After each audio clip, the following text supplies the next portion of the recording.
Welcome to a first look at Microsoft Excel.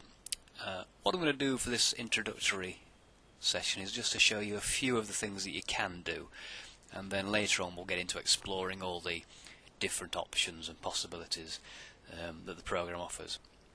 But let's just very quickly, we'll do a spreadsheet, something that I presume everyone's wanting to do.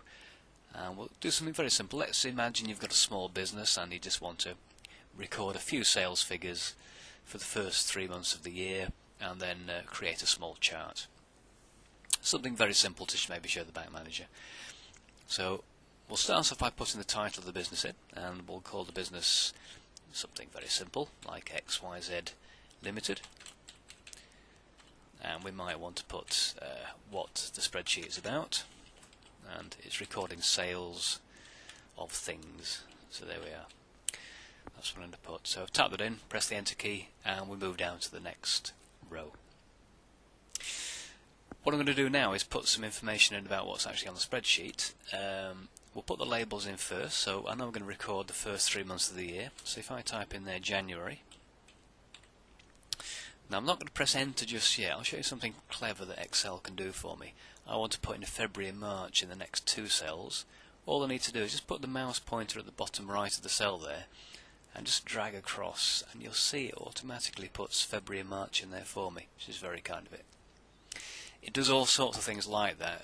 Months and other dates are very good for automatically filling in, and it'll fill in series of numbers and lots of other options, but we'll look at those later on. So I'll put in some details about what we're actually going to sell down here, and we're selling some very simple things. Sweets, crisps, and pop. There we are. Sort of thing you might want to sell in a newsagent. And I'll put some sales figures in for these items. Let's say we sold £100 worth of sweets in January, £150 worth in February, and £300 worth in March. Come down to crisps. Let's say £75 worth of crisps in January, February 125, and maybe £215 worth in March. And finally pop, 125 for January, whoops, old typo, 195 in February, and 350 in March. There we go. So those are the figures, let's say, for our little business. Next thing we need to do is work out the totals. So I'm going to add a new row here called totals. Let's type that in. Move across to the next cell. And to do the total here, we can do it very quickly.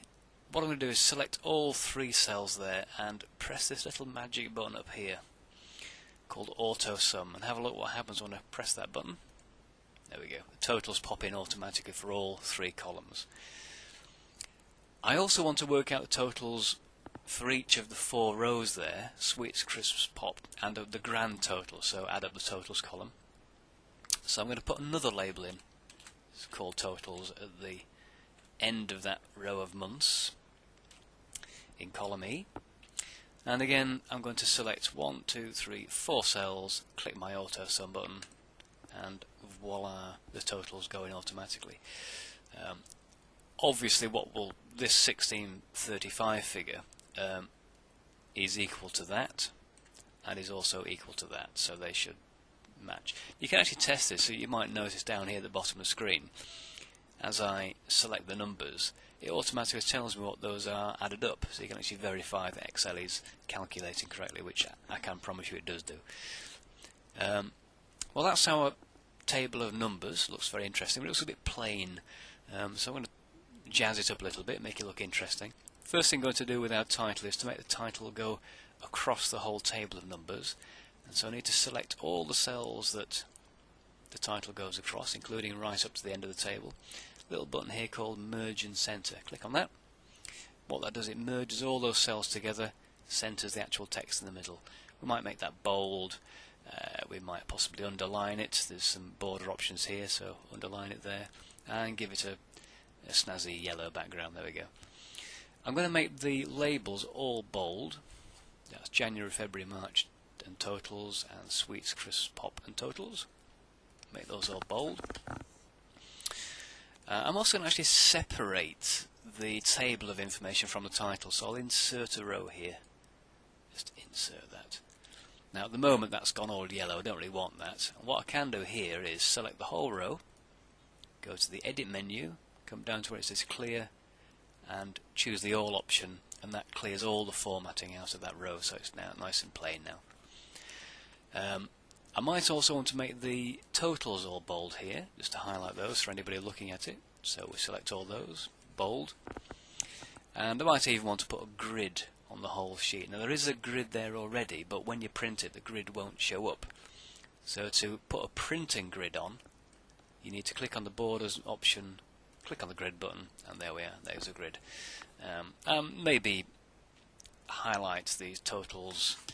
I'm going to highlight all the ones apart from the grand total and just put a little green background on there, and then I'm going to highlight the grand total and put a sort of an orangey background on as well. Okay, that's the numbers. Bit more formatting perhaps. Let's just make it look tidy. Because we haven't got decimal places on there, I'm going to center all those numbers so they all look nice and neat. You wouldn't perhaps normally do that with counting numbers, but just for this example I'm going to do that. The last thing I want to do is create a chart just to illustrate how the different products compare month by month. To do that, all I need to do is select the 3 months and the 3 ranges of products, not the totals because that will distort the chart, so I leave the totals out, and then I go to my chart button here, click on that.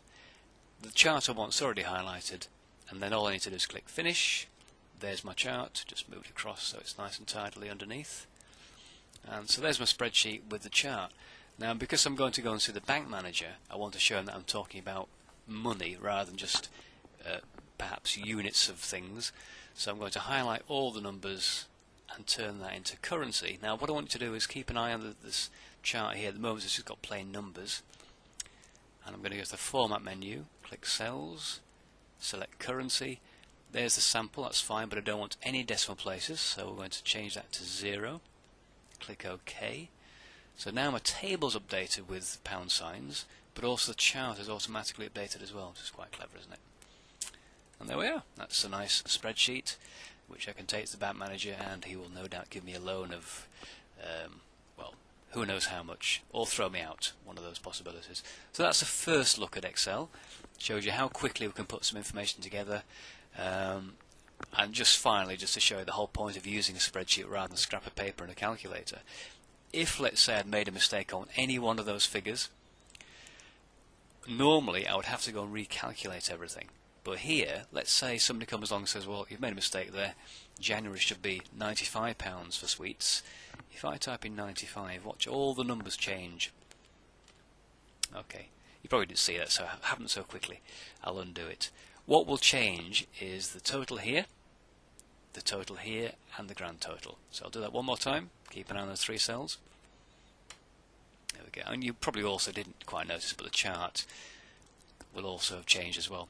I can show you that by making an extreme example. If I put 0 into sweets, now you can see that sweets is the blue bar. By taking £95 off that, we'll see the blue bar drop down quite dramatically on that chart on January. And there it goes. In fact, it disappears. So it shows you the chart automatically updates as you update the numbers. We'll put those back in. There we go. And that's the reason you use Excel. It just saves you so much time. It automates so many of the things that you would do manually and take hours. It can do in seconds. So now that you know that it's a good thing to do, let's go on and learn all about it and turn you into an Excel expert in the next session. Thank you very much.